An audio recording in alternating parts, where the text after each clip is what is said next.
Looking at the magnet of sin again on the chart, the positive side of the magnet represents lust in our flesh that pushes us toward sin. The negative side of the magnet represents the pull of enticement. Flesh is made up of 4 basic appetites. Before man fell and became a sinful creature, these appetites were made an important part of man's nature. As we understand, he was created by God and for God.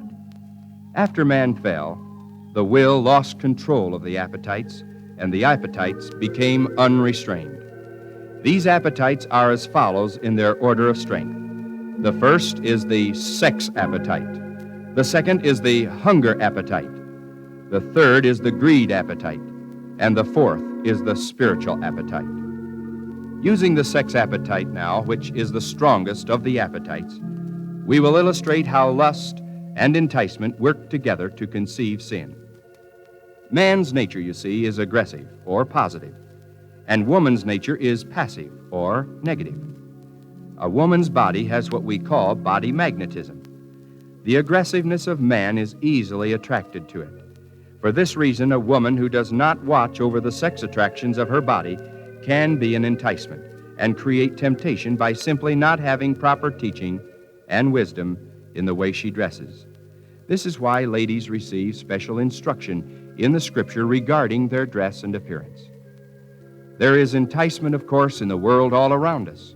This is a natural and expected part of the world system. But these things should be kept from the sacred courts of God.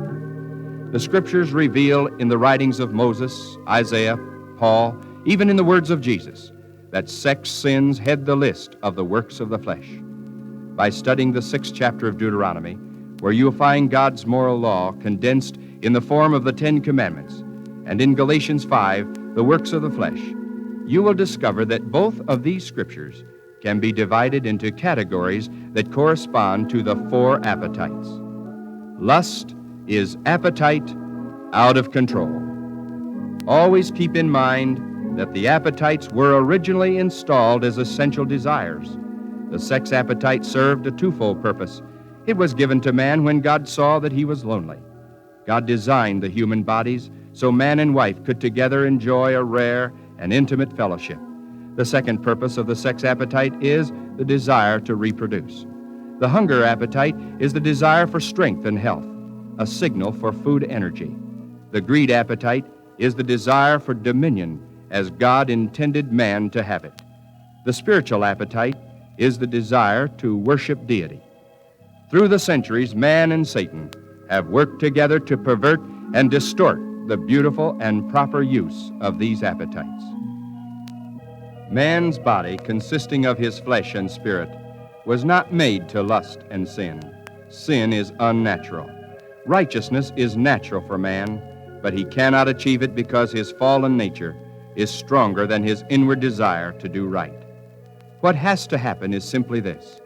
If the fleshly sin impulses could be weakened and the inward man's desire to do right could be made strong, the balances would tip, the power struggle would reverse, and the inward man would come into control. Now let's draw an illustration from our own Christian experience. Have you ever noticed that there are times of greater victory when the inward spiritual man is stronger, but then suddenly the inward man enters into a hopeless struggle and the body overrules again? How to keep the inward man in control is our problem, but Christ is our answer. There are 2 soul gates to your soul, the eye and the ear. It is through these 2 gates that you read, hear, and see everything that enters into your spirit. It is through these 2 gates that the outside world is able to come in and be a part of you.